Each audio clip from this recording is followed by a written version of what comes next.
તારા બર્થડે માં કેટલા ખર્ચો થયો? હા ચાચું કહી દેવી 50% વાળું કૂપન હે તારી પાસે. Hello guys, welcome back to another નાની મોટી બાકાજીકી નહીં પણ મીડિયમ બાકાજીકીમાં આપણું સ્વાગત છે તમારા બધાયનું નાનું નાનું.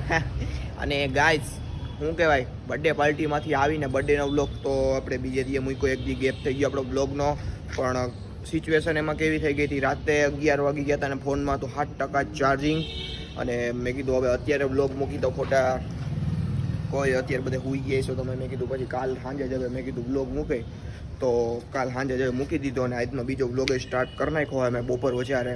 તો અત્યારે આપણે આગળ જવાના ઈગલ, એ પણ હાલીને. ગણપતિ બાપાનું મંદિર છે ને જુનાગઢમાં ઈગલ, ત્યાં અમે અત્યારે હમણાં હાલીને જવાના છીએ. અત્યારે વાગ્યા છે 3:30 ને સર્વેશ કે હું હાલીને આવીશ ભેગો. તો ભાઈ હું ને સર્વેશ બે હાલીને જવાના છીએ. ધ્રુલાને ફોન કર્યો નથી હજી, એને હમણાં ફોન કરીને પૂછી લઉં કે ભાઈ તારે પણ હાલીને આવવું હોય ગણપતિ બાપાના મંદિરે કે તારામાં કે બર્થડે કરીને ચૂસાઈ ગયો હતું, બર્થડે પાર્ટી કરીને.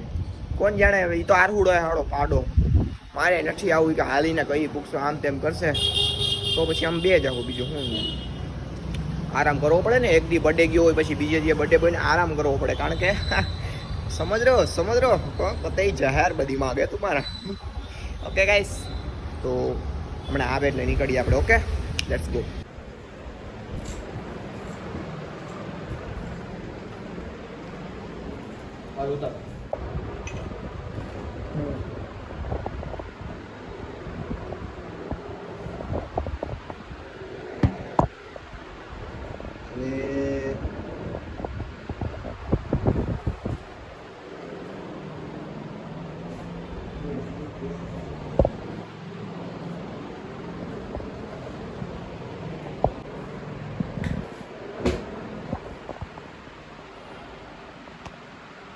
First shoot complete. કાલે લિંક આપી દેવું તમને. અલે ભાઈ, તારા બર્થડેમાં કેટલા ખર્ચો થયો? હા ચાચું કહી દેવી.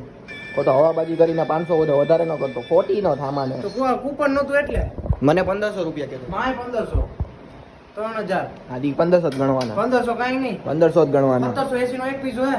હા તો 1500 જ ગણવાના ને. 50% વાળું કૂપન હે તારી પાસે. માય 50% નું હતું. બાય વન ગેટ વન નહોતું. એક નો તો મૂળ કિંમત દેવાની. અરે આ હવાબાજ હો, મોટો હવાબાજ હે. હાલે ઉભો 500 રૂપિયા હોય ને તો 1000 રૂપિયા ક્યાં એવો હવાબાજ. એવું નથી, આ ઈ કૂપન નથી આપ્યું. 50% વાળું થોડું ન કઈ. કાઈ વાંધો નહીં. 3000 થયો ને 4000 કરવો તો પણ નો થયો. ના ઓમ એક હતું 1780 રૂપિયાનો, એટલે એમ પાસે બીજો મળ્યો ને 1780. હાલે જો આવી કૂપન નો ફોટો બતાવો. નામીનો બાબી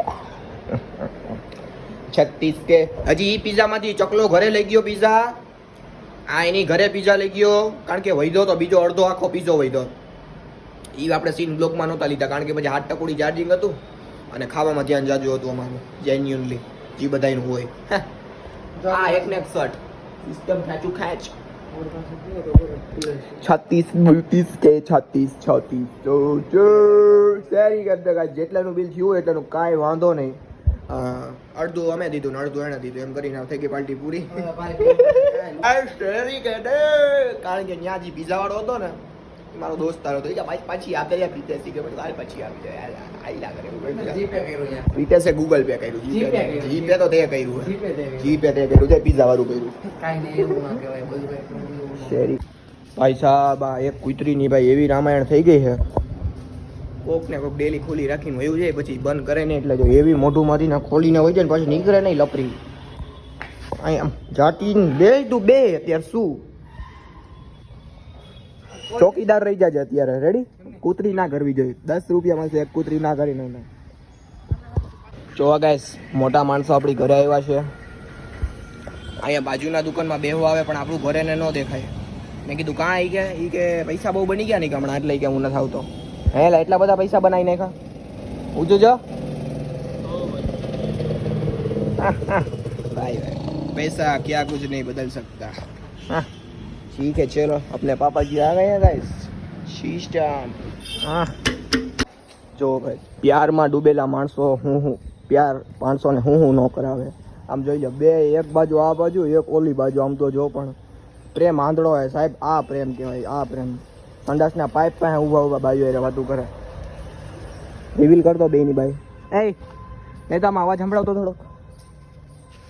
સ્પીકર કેતો સ્પીકર કરીને થોડું સ્પીકર કરીને એમ કહું થોડો કેટલો અવાજ આપ અહીંયા ક્યાં મોઢું જોવાય કોઈનું એમાં ક્યાં મોઢું દેખાય ખાલી અવાજ સંભળાય થોડોક અવાજ સંભળાય યાર હા બસ ના અવાજ ભાઈડા રે વાત કરે તો આવી રીતના ઓલો ભાઈડા રે વાત કરે ઓ હિયર ભાઈ ડોયલા ભાઈ ભાઈડા આવી રીતે વાતો કરે શરમ નથી આવતી આ છે સિંગલ માણસોનું કામ એક અરે યાર ભાઈ પેલા પ્રેમમાં પડે નહીં પેલા વેમમાં પડે પ્રેમમાં પડે પેલા પછી વેમમાં આવે પછી ડેમમાં પડે This is the untold, this is the real truth behind the people's in love. You know guys, so no need love in life. Life needs money, no love. Money is here, love is here. Ha! English guy.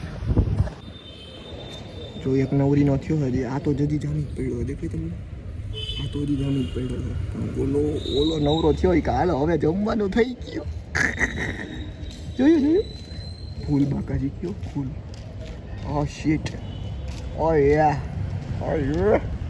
થઈ ગઈ માર બાપે વાત બાપી અમારી હરખાયું અમે થોડા cake નો નો નો નો નો baby નો એ ફોટા જોયા તારા ફોનમાં કે અમે કેક ઈ તો કહું તમારા બેને ફોટા મારી ભાઈ તમને બધાને મારા મોઢા ઉપર દયા આવે છે નો જ આવે ને યાર કારણ કે તમારું નામ દયા નથી જસ્ટ કિડિંગ ભાઈ જો ભાઈ તમને જેન્યુઅનલી વાત કહું બપોરનું જમવાનું અત્યારે જમીશ કેટલા વાગ્યા 6:06 બપોરનો વિડીયો સવારનો વિડીયો શૂટમાં જમ્યો હતો બપોરે થોડુંક લેપટોપમાં કામ હતું એ 3-3:30 લેપટોપના કામમાંથી નવરો થઈને એડિટિંગમાં બેઠો એડિટિંગમાંથી અત્યારે વાગ્યા હે 4 વાગે બેઠો તો એડિટિંગમાં 3:30-4 અત્યારે વાગ્યા 6:06 હજી જસ્ટ હું એડિટિંગ ફિનિશ કરી ગયો હું તા મને યાદ આવ્યું કે મમ્મીએ કીધું હતું કે ભાઈ દહીણું મૂકવા જવાનું હોય કે લેવા જવાનું એ મને યાદ નથી કારણ કે અહીં બાજુ જઈને તો કે ભાઈ ડબરો દેખાતો નથી મૂકવા જવાનું કે લેવા જવાનું એ હું ભૂલી ગયો હું એ વાત અહીં વિવેક બેઠો હતો ને તેને મારી મમ્મી કહેતા ગયા હતા કે ઓલાને કહી દેજે કે ભાઈ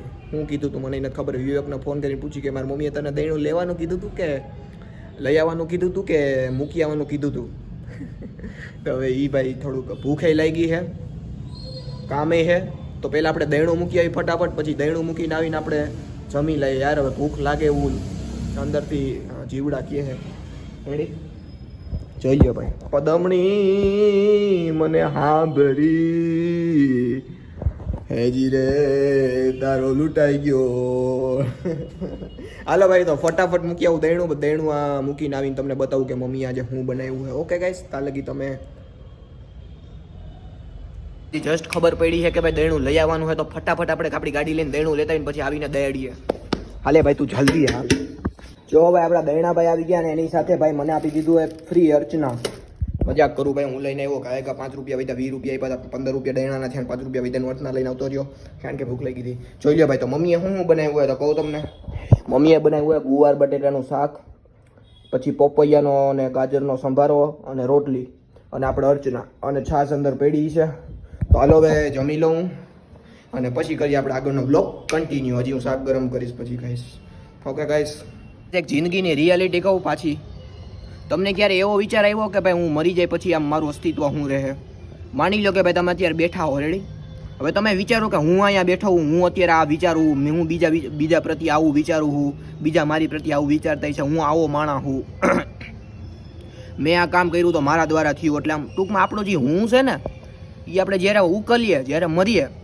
ત્યારે એ હું બધું ક્યાં જાય એમ હવે આપણે ત્યાં જોઈ શકીએ કે આપણે આ જગ્યાએ બેઠા આપણે ફીલ કરી શકીએ કે અહીંયા જવાનું હોય આપણો મગજ હાલે આ કામ કરવાનું આ કામ કરવાનું આ કરવાનું પણ આપણે જ્યારે મરી જાવું તો એ આમ ફીલ કેવું થાય એ તમને ક્યારે વિચાર આવ્યો મને ગદના ગચમાં એવા બહુ વિચાર આવતા કે આપણે મરી જવું તો એ ગદના આમ આપણે આમ શું હોઈશું એમ આપણે મરી જવું પછી આપણે આમ એવા એક્સપ્લેન ન કરી શકું વાત ગાઈસ તમે ગમે એમ કરો આ વાત એક્સપ્લેન થાય જ નહીં આપણાથી હું મર્યો રેડી પછી હું જોઈશ એમ મર્યા પછી હું કઈ દુનિયા જોઈ શકી એમ હું મારો એ વિચાર કહેવાનો એ છે આ રિયાલિટી ગદની એક એવી વસ્તુ છે ને કે કોઈને સમજાતી જ નથી